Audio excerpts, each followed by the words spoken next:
Welcome to Suncoast in Depth. I'm Pastor Brett Watson, and joining me here today is my good friend Kevin Ohara, and we're going to talk about God, or the possibility of God, right? Yeah. And one of the, I don't know, probably one of the more potent arguments for God, for the existence of God. So, why don't you kick that off?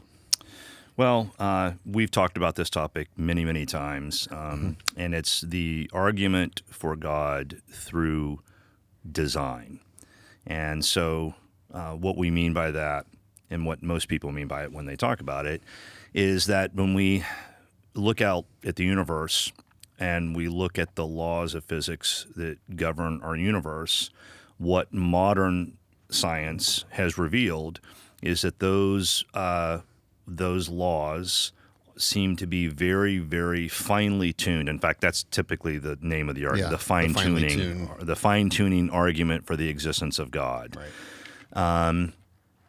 Those laws seem to be very finely tuned so that creatures like us, living beings, can live in this universe.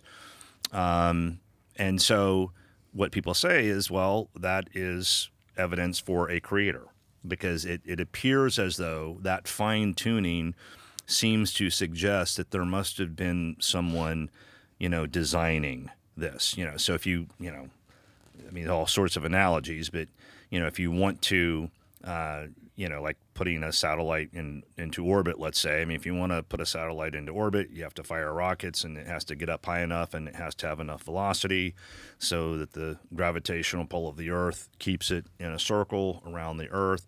And that gravitational pull varies depending on how high you are. So, getting it to that speed, because in the case of a satellite, when we get it up there, we just basically turn off the engines. It's just coasting around the Earth. Yeah, it's falling around the Earth in its gravity well. And so, but that means at a given height, you have to be going at very exactly a given velocity. You can't just throw something up in the air and, hope that it is in orbit, Yeah. And so that would be an example. When our Apollo astronauts came back from the moon, that one of the differences between a satellite in orbit around the Earth and going to the moon is to get a satellite in orbit, all you need is orbital velocity. So, and that turns out to be, if you're orbiting around the altitude of the space shuttle, it's about 17,500 miles per hour. The space station? Yeah, if you're at about the same orbital height as the International Space Station or the space shuttle, that's a very typical height. It's around between 200 and 250 miles above the surface of the Earth. Your speed needs to be approximately 7,500 miles per hour, right? But in order to get to the moon, you have to have enough speed where that basically the Earth's gravity can never pull you back, and that's called escape velocity. Mm-hmm. So there's a very specific velocity at which, if you fire something into space at that velocity and then turn off the engines and just let it coast out into space, that the gravitational pull of Earth will never be able to slow it down to a stop and bring it back. Okay? Yeah. So in that sense, not everything that goes up must come down. If it's going up fast enough, it'll never come down. Mm-hmm. Okay? Yeah. So that's the speed. You have to reach those speeds in order to get to the moon. All right? And so, but what that means is when you're coming back, because of the way gravity works, it works that way here. If you throw a ball up at a certain speed, when it comes back down to where you threw it, it'll have exactly the same velocity coming down as it had when you first threw it up, okay? So when the astronauts were coming back, they were coming toward the Earth with this same escape velocity. Yeah. And so when you come into the atmosphere at that speed, you're coming in so fast that it will burn most things up, okay? And so... But the problem is if you come in too steeply, it's going to burn you up. But if you come in too shallow, like for an angle toward the atmosphere, what will happen is you'll bounce off of it, like a stone being skipped across a pond, right?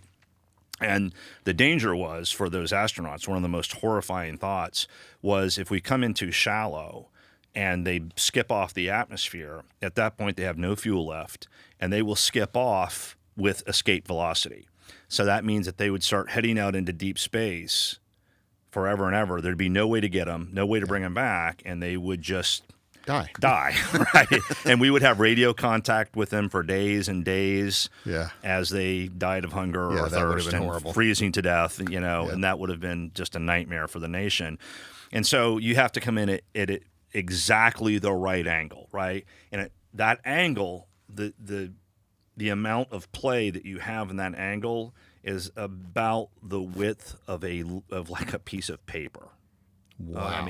You're the Like angle, the thickness of it. yeah, right. That's how much wiggle room you Yeah, have. like almost no wiggle room at all. You come in too steep, you burn up. You come in too shallow, you end up skipping off. Okay, and so so there's an example of if we want to do that, and then we want to get them back here on Earth, that has to be calculated with unbelievable precision. Okay, that doesn't happen by accident. Yeah. Okay, well, so it turns out that the kind of precision that you need to get the Apollo astronauts back from the moon pales in comparison to the kinds of accuracies that the constants that govern the laws of physics, how delicately they have to be balanced, is to degrees of accuracy that are just not, you can't really comprehend how accurate they have to be. So, and you and I we've talked about this, and we've even taught classes on it. And as just a few of the analogies that we've given is that there are 4 fundamental forces in the universe. There's gravity, the weak nuclear force, which kind of governs it governs radioactive decay, the electromagnetic force, which governs everything from how we see light to how chemistry works, and the strong nuclear force, which governs at the nucleus of atoms how protons and neutrons are bound together. Why they don't fly apart. Why they don't fly apart. That's right. So when you look at those forces, they are wildly different in terms of their strength. So gravity is the weakest. The next one is the weak nuclear force. The next one is the electromagnetic force. And the next one is the strong nuclear force, right? Yeah. And so if you were to make a ruler or, a gauge, and this ruler was a gauge that just indicated how strong these forces were relative to each other. Since gravity is the weakest, if you put it all the way down at the bottom of your ruler and we give it a unit of 1, it's at 1. This is 1 unit of strength. And then you put the strong nuclear force, which is the strongest, at the very top. So it has the largest, units of force, right? So what you discover is that if you were to make a ruler that was like the width of the immediately observable universe, which is like, in radius, it's like 13.8 billion light years. Okay, so this is the distance that it takes light to travel. So think about a laser traveling at 186,000 miles per second, 24 hours a day, 360 It takes like 14 billion years to get to the other side. 14 billion years to get to this distance, right? So if you made a ruler that long, and then the etch marks that you made on the ruler, which were to indicate 1 unit, of strength, right? Sorry, it just makes me laugh every time we talk about it.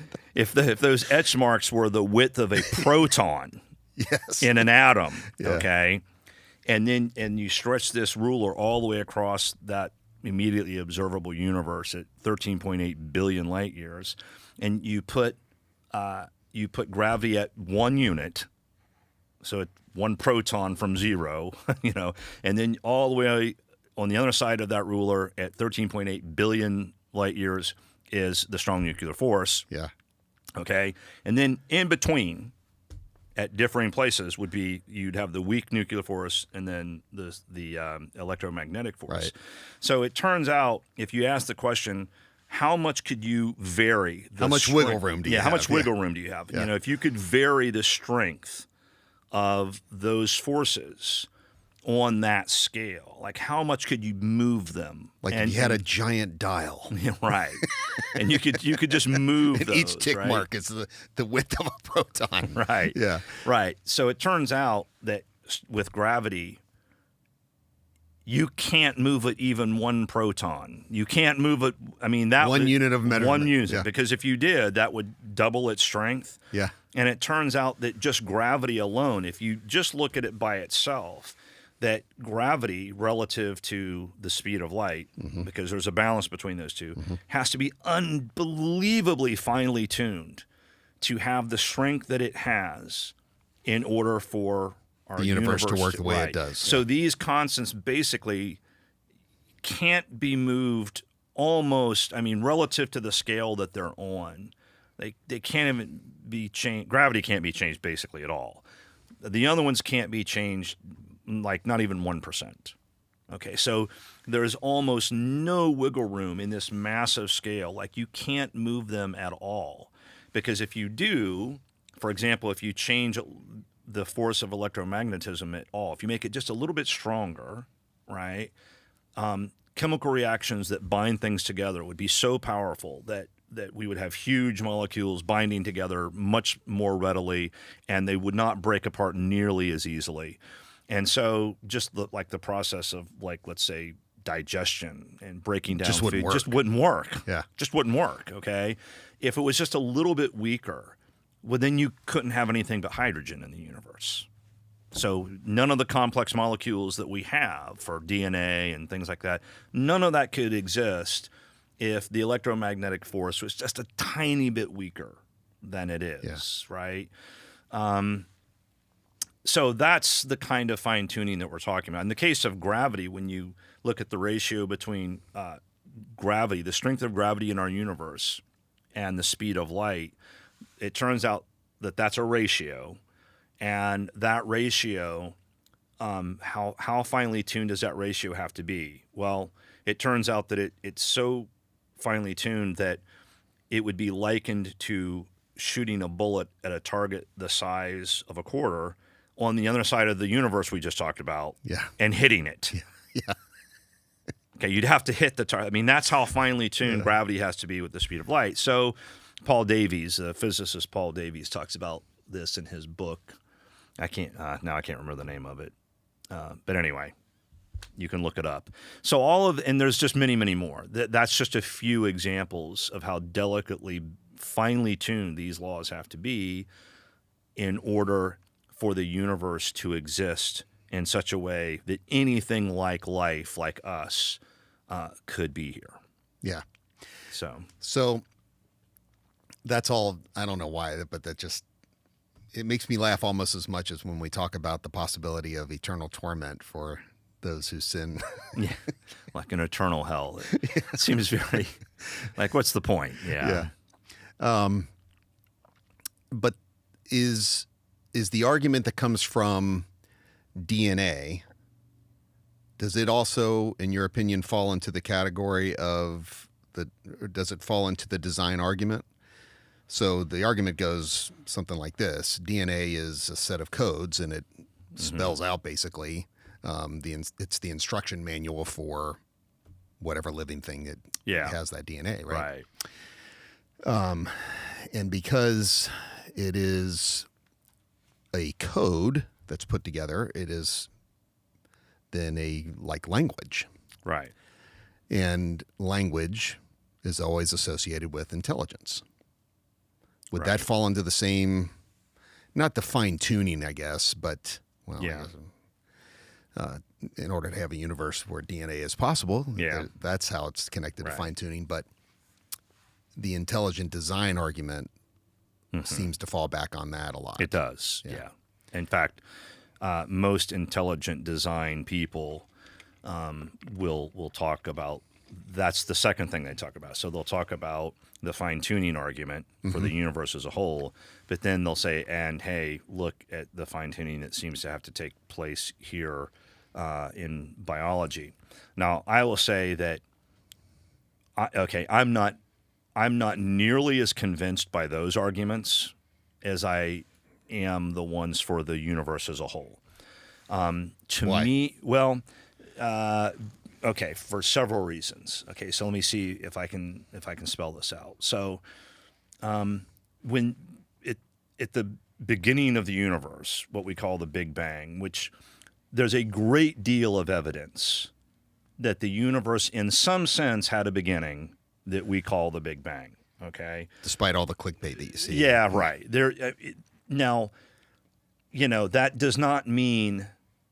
I mean, there's lots of possibilities there. One possibility. So the James Webb Telescope hasn't discovered something that ruins the Big No, Bang theory. right. And you see a lot of clickbait like that, yeah. right? There's nothing like that.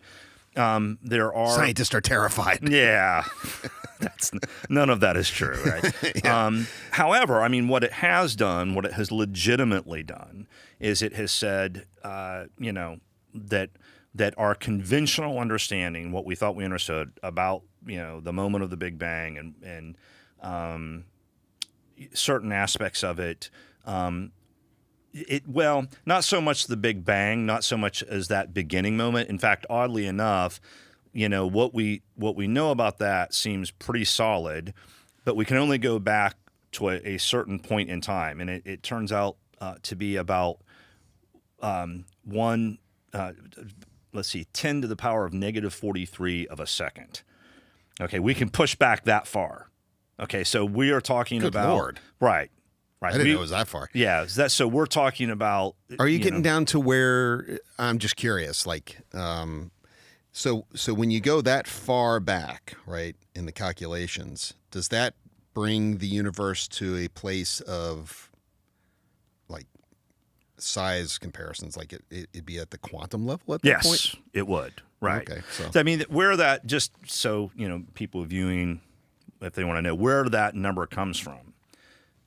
And it's called the Planck constant for time. And then there's also a Planck distance for time. And it comes from the idea that at this point in time, the distance and the time it takes for the speed of light to travel that distance, that's where that comes from. So I think it's 10 to the power of negative 35 of a meter, which is a distance so small that you can't begin to wrap your mind around it. The atom would look like a universe compared to that distance, okay? How long does it take the speed of light to travel that distance? Well, that is 10 to the negative 43 seconds, so which is a distance of time so short that you can't imagine it. But where we get those numbers from is that in order to observe anything at that level, the wavelength of light that you would have to use would have to be that short. But if it's that short, the amount of energy in that wavelength skyrockets. It goes up very high. And since energy and mass are ultimately the same thing, the amount of mass that you put into a size that small would create a black hole. And underneath the event horizon of a black hole, we fundamentally we don't know anything. Right. Okay. Yeah. So it's the place at which we just don't know anything. Like you'll hear physicists say that, that's where the concept of time itself just breaks down. Okay. So at the moment of the Big Bang, what some people say is, well, look, that's just the moment when time itself was created. And so to ask what came before the Big Bang is like asking what's 1 mile north of the North Pole. Yeah. That it's a nonsensical question. Yeah. Okay.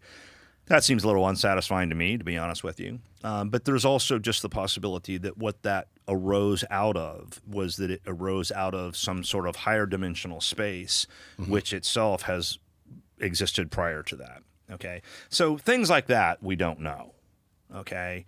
Once, though, after the Big Bang, we're talking about like 300,000 years, I think, before mass started to congeal, into actual matter, the process. And then after that, the strength of gravity started to pull things together and form gases and form stars and things like that. And so that process is fairly complex. And, so it would be easy just to make some mistakes and miss something in all of that complexity. And that's probably what the James Webb is indicating. So we're seeing these galaxies out here that seem to be more formed than we ever thought they could be at that point in history. And there's probably just some complexity. There's some emergent phenomenon of physics that we're just sort of missing in all of that complexity. But it's not evidence that the Big Bang didn't happen. It's not evidence that there was this moment in time where we're pretty damn sure that existed, and this is what the state of the universe looked like back then. Yeah. Okay. And so for me, at the moment of creation. And another thing you'll hear physicists say is at that moment, the laws of physics break down. That's a bad terminology. What it really means is that the mathematics that we have developed to describe these laws doesn't seem to apply. We can't use those mathematical tools at this point in the universe. And they give us these nonsensical answers that we know can't be true. Okay. So we just haven't discovered the math, and we haven't, or we haven't discovered certain fundamental principles of the nature of our universe to apply math to figure it out. Yeah. So we don't know that. But to me, at that moment, whatever that moment was, that these laws that do exist emerged out of and are that precise. And any deviation from that, we don't exist. Okay. And in fact, what's puzzling is, all the other possibilities. Like, let's take gravity. If gravity was a little bit weaker, well, after the Big Bang, everything would have just flown apart, and there wouldn't have been time to create stars and gravity at a local level. Right. Couldn't have created stars and planets, right? And so we've just got this big empty universe devoid of gas. Well, that's the universe we would have if gravity was just a little weaker or a lot weaker. You get that universe. Yeah, right. That universe all looks the same, right? If gravity was just a little bit stronger, then before, as it expanded outward, before there was the opportunity for gravity to locally create stars and planets, it would have all started collapsing back in on itself into a big crunch again. And again, we don't get, a universe. Now that could have taken, 10 million years or 300,000 years, but either way, it just looks the same. Yeah. It doesn't really it's all kind of the same universe there, right? Yeah. It's only the one that is right on that razor's edge that gives us this interesting universe. So it's like, if you could imagine you're on a satellite 200 miles above the surface of the Earth, and down in the middle of America, there's a bullseye there, right? That's like the size of, say, Texas, right? And everything inside that circle all looks the same, and everything outside that circle looks different than inside the circle, but everything outside the circle is basically the same, and everything on the inside of the circle is different than the outside, but it all looks the same. But then the circle, on the rim of the circle itself, which is the width of an atom, is the interesting part. Now imagine you just throw a dart at America from 200 miles in space, and that dot lands on the rim of the circle, rather than inside or outside, Yeah. And so there's what you have. It's not as if any of those. It's not like you could just change the laws of physics and you would have this different, interesting universe where maybe creatures that we can't even comprehend would exist. We know that wouldn't be. Right. All it would be, look, maybe there would be life there that we can't comprehend, but the point is that whatever that would be, it seems like it could exist in a universe where gravity was a little weaker or a lot weaker. It all kind of looks the same, okay? Yeah. And only our universe has this really unique property that we get these things like stars and planets and asteroids and water and chemical processes, and none of that stuff exists on the outside of that circle or on the inside. And so that, to me, that's pretty compelling. That does seem to cry out for an explanation for me, okay? But then 4.5 billion years later, when stars have formed and planets have formed and we have chemistry and so forth, that creates these really complex systems that, for the most part, we can't really, we're not very good at, we can calculate with supercomputers and things like that, but it's really, really advanced and complicated stuff that's hard to just write down in equations. Like biology is that way, okay? Mm-hmm. So, in fact, to give an example, you can use Newton's laws to write down equations for like two objects with a gravitational pull and what the orbit would look like or whatever. You can write down a beautiful equation that tell you where these bodies will be in relation to each other at some time later. But now if you just add a third body in there, it becomes wildly more complicated to the point where we actually can't even write down. There's not even a formula you can write down. Okay. You to just, the point that you make a Netflix series called The Three-Body Problem. That's exactly right. That's right. And so when you're talking about trillions of atoms, all having these complex interactions, we just don't, it's really hard to know what could have happened. And so the way I put it is like this, first of all, let's say there's a car accident and, this car has slammed into a telephone pole and it's badly wrinkled up in the front. And I can look and see tread marks where the brakes were locked, and those tread marks are, let's say 300 feet long. Okay. And the guy says, gosh, I was only doing 20 miles an hour.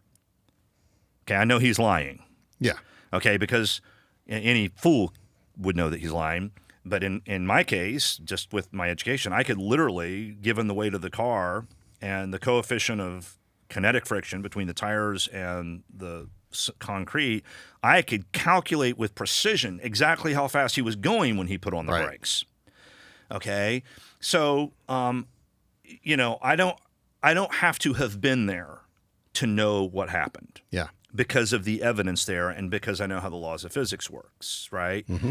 But let's say 6 months went by and there's rainstorms and wind and those tread marks got washed away, right? Mm-hmm. And let's say I wait 100 years and the car rusts to the point where it literally starts falling apart and I can't even tell what part hit the telephone pole and what didn't. Because you have macular degeneration because you're so old. That's right.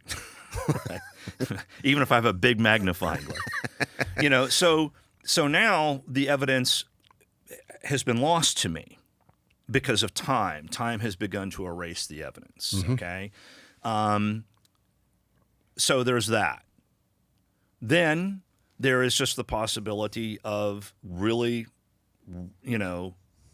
rare things happening. And in a universe where there's trillions of things happening all the time, some of them will be unlikely things.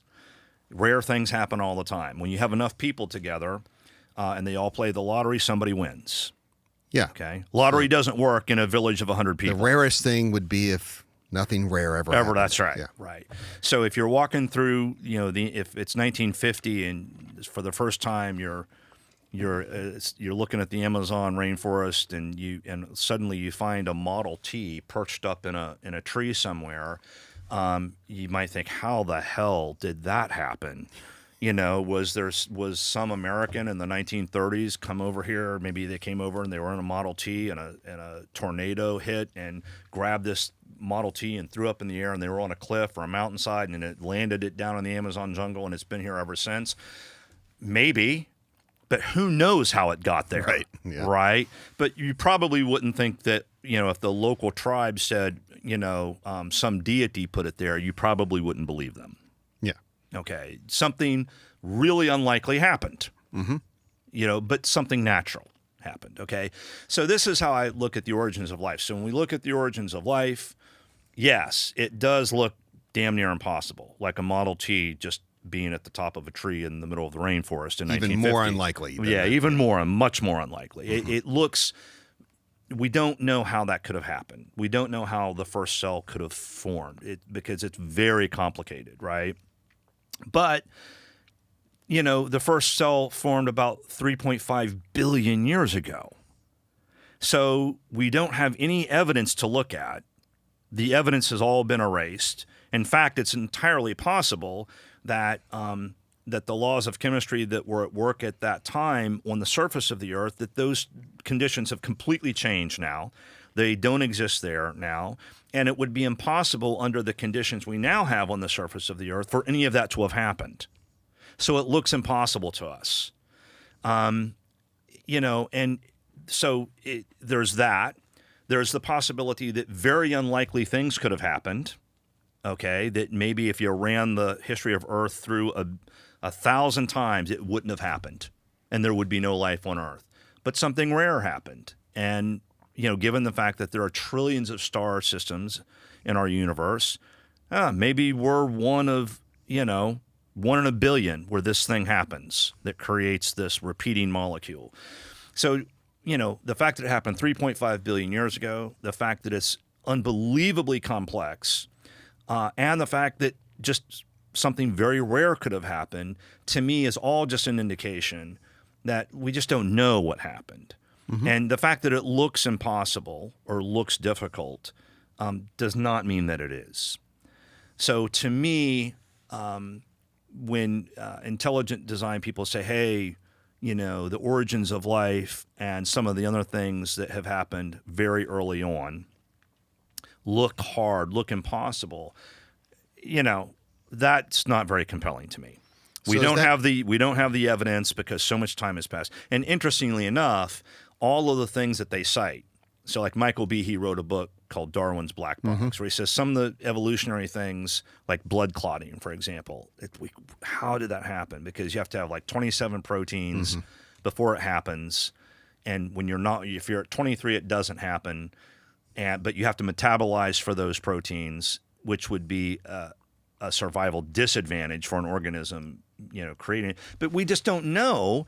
Maybe those proteins for some species, 450 million years ago did have a purpose, did work in a way for them that was advantageous, and now they're extinct, so we don't have those creatures anymore. And we do not have the ability to calculate what might have happened with different proteins in different species at different times in our history millions of years ago. And what I find interesting is that all of the things that intelligent design will point out when it comes to, say, evolution, they're all things like, how did evolution cause this? How could have it created the origins of life? How could have it created things like blood clotting?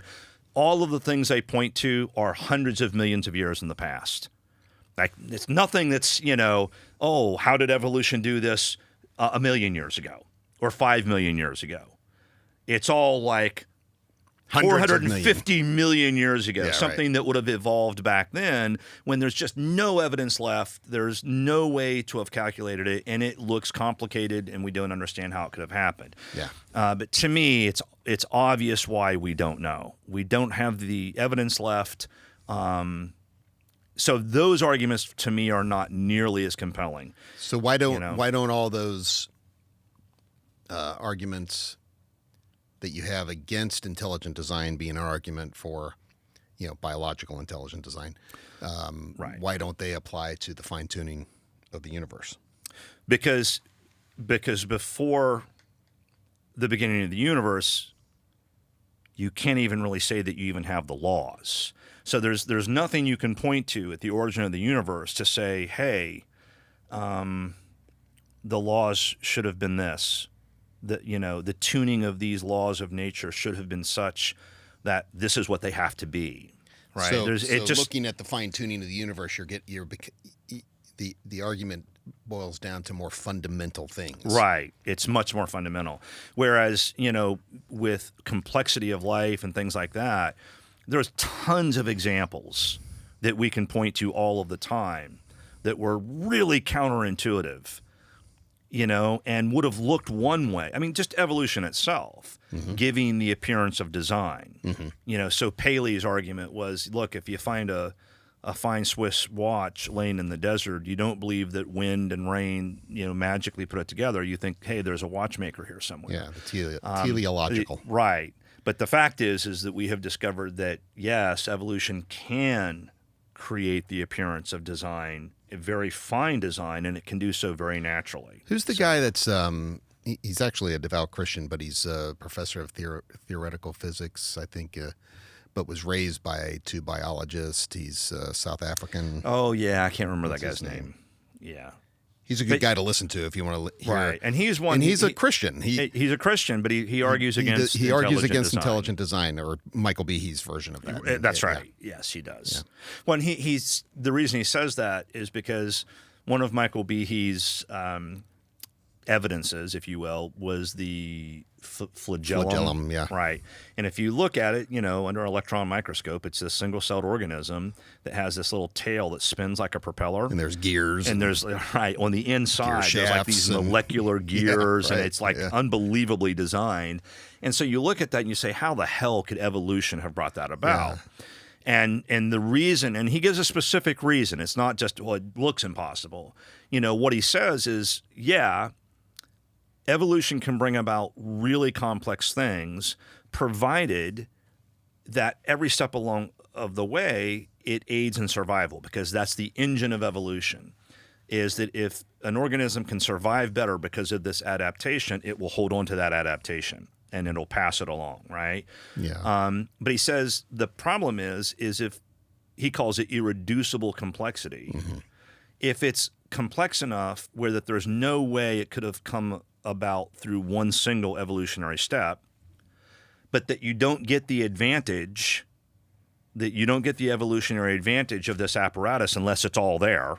Right. If only parts of it are there, it's a disadvantage because the organism has to metabolize for it and not get the advantage. Right. So you're just better off without it at all. So it would end up being bred out. Right. It would actually work against the grain of evolution, right. Kind of was his argument, mm-hmm. right? And so he said, so it's clear that something like this could not have come about through one evolutionary step, mm-hmm. right? And so how did it get here, right? Now, again, these single-celled organisms were going back hundreds of millions of years, even billions of years in that case, right? Mm-hmm. And so he says, how could this have come about? And, that seems like a compelling argument. But what this fellow that we can't remember his name, one of the things he points out is, well, look, but these same cells divide. Right. And when they divide, all of that machinery gets ripped apart and then somehow comes back together in exactly the same way as a copy. No one thinks that's a miracle. That happens trillions of times a day. Yeah. All right. And we don't understand, or at least at the time, like there's no way to just do the math and say, oh, here's exactly what's happening. Here's what every particle is doing as this thing rips apart and comes back together. But the fact is clearly there is some molecular underlying principles that allow this thing to put everything back together. And over time, people have done what's called X-ray holography on these things at different stages and have begun to figure out how it happens. It's incredibly complex, but it does happen.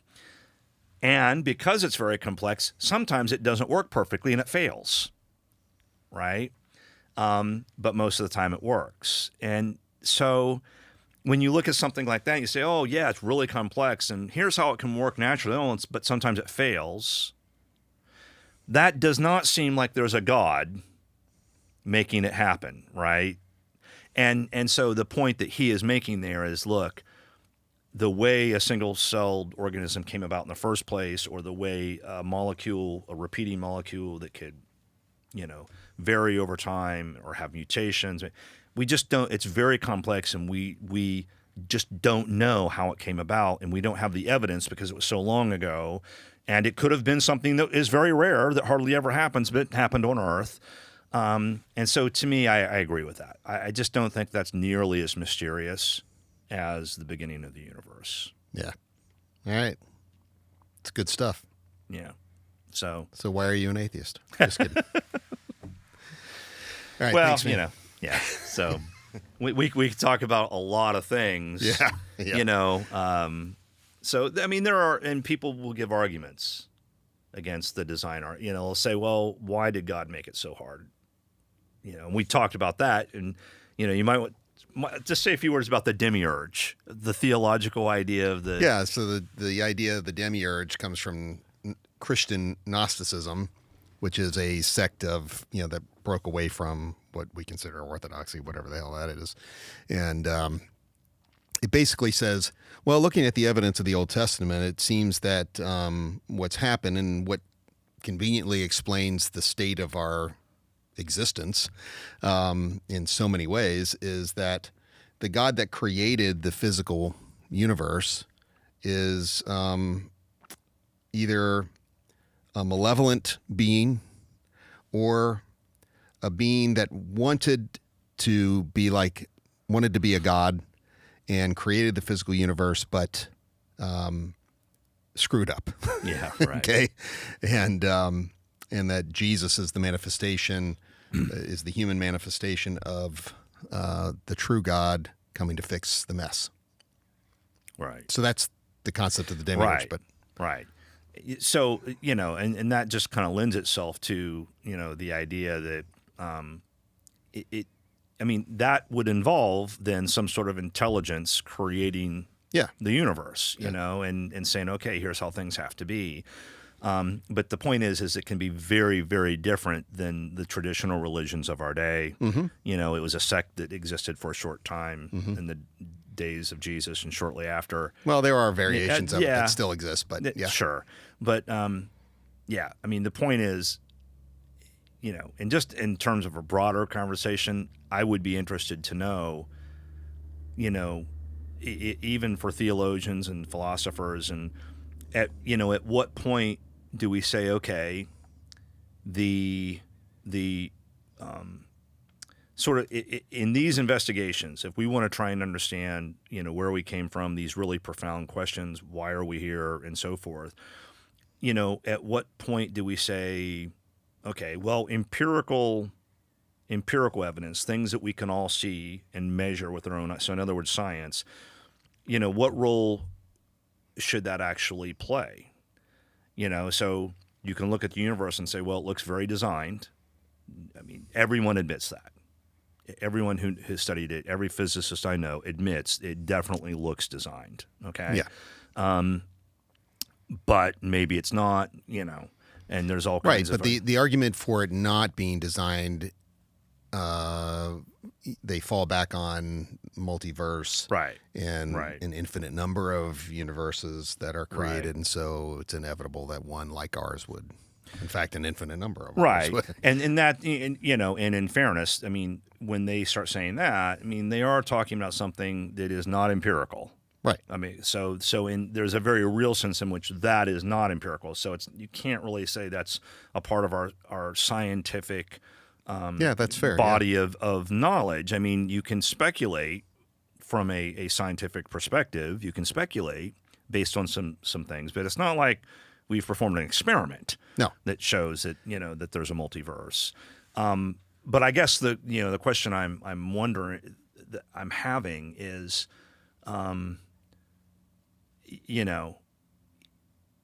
you can, so when you look around at, say, history, and you look at the suffering that humans have been through throughout history, and the problem of pain, that's a philosophical conundrum that's been debated for centuries.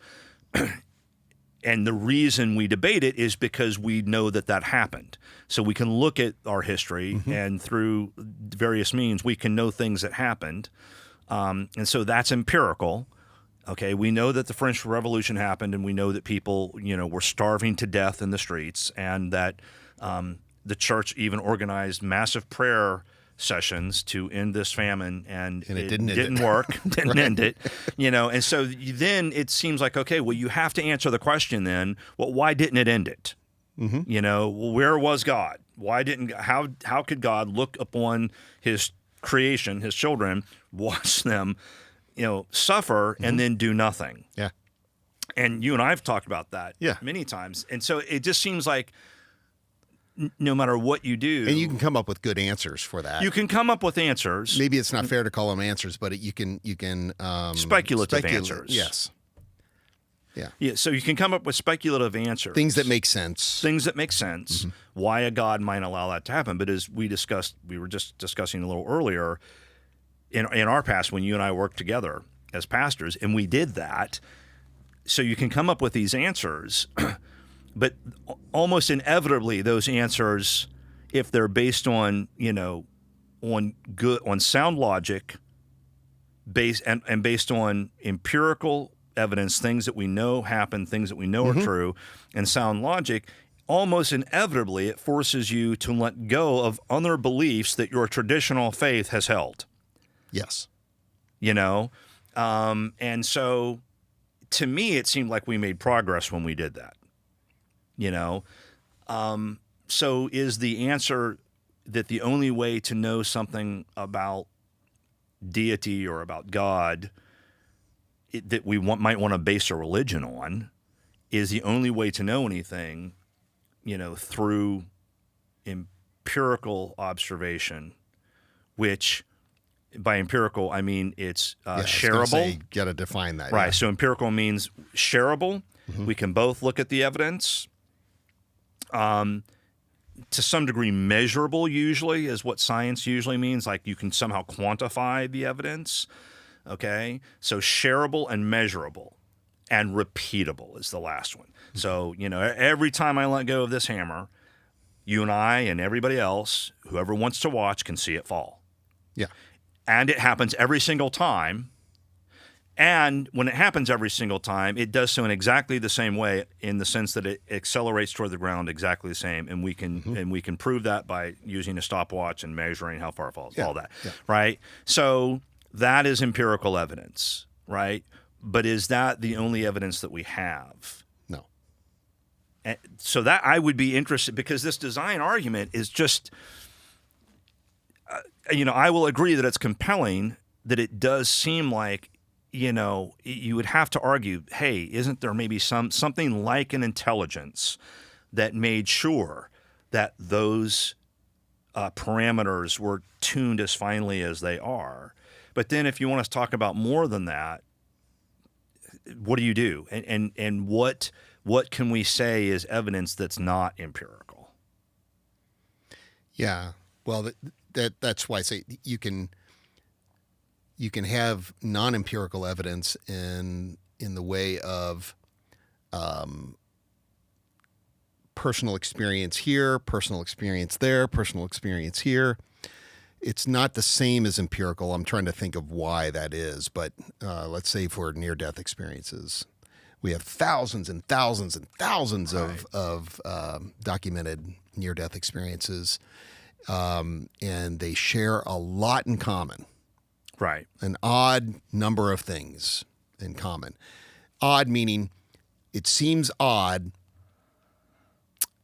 Like if you were to compare people's dreams, there are commonalities in dreams, but it's all associated with what humans commonly experience in their life. And right. So dreams kind of form into those images and those sounds and whatever. But odd in the sense that with near-death experiences, they have this specific kind of experience, like the out-of-body experience where they see their own body and then they see light and they go through a tunnel and all these things that are, I call them common threads, right? So is that evidence for an afterlife? Right. And therefore God, I guess, right. by extension. I mean, and the difference is like we can't really do that in a laboratory. It's hard to find right. volunteers, you know. Yeah, exactly. So it's hard to measure. How would you be willing to risk, like if we induced a heart attack and then, you know, did our best though to revive you so that we could see what your near-death experience was like? Would you be willing to volunteer for that? I mean, or if there was a 99% chance that yes, we could basically through drugs we could bring your heart to a stop and let you just be dead for like say 5 minutes, and then use drugs and various means to bring you back to life, and there's like a 99% chance we would be successful and we could do so without brain damage. Would that be something you would volunteer for? Can you make it 99.99? Can we make it 99.99? There you go. And you know the answer to that question is I'm pretty sure no. Okay, we know. Yeah. All right. So, but could we do it with your cat?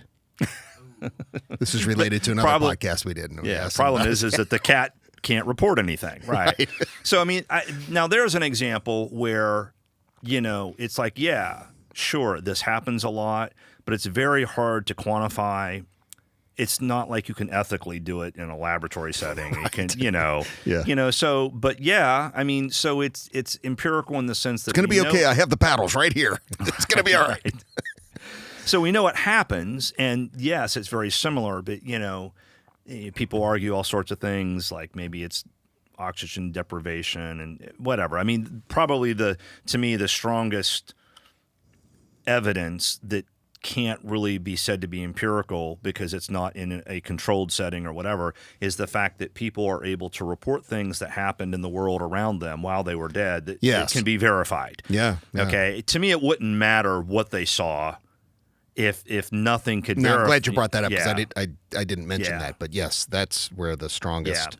Yeah. And it does seem like that really credible researchers have all came to the conclusion when they've done their research and their study of these near-death experiences that it does seem like that it is a fact that people who are clinically dead for some period of time often are able to come back and describe with pretty startling accuracy things that took place That while they should not have been just able should to- not right. have been able to Right. know. In fact, even the conscious people in the room would not have known Yes. what was happening in the next room. Right. Right. Okay. Yeah.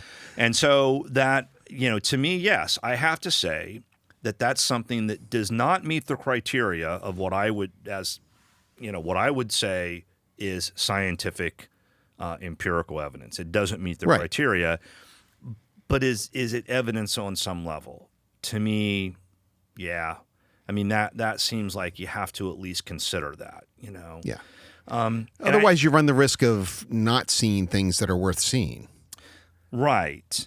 And I do, this is just something that I think is important to point out, about, and God knows, I mean, I'm a scientist through and through.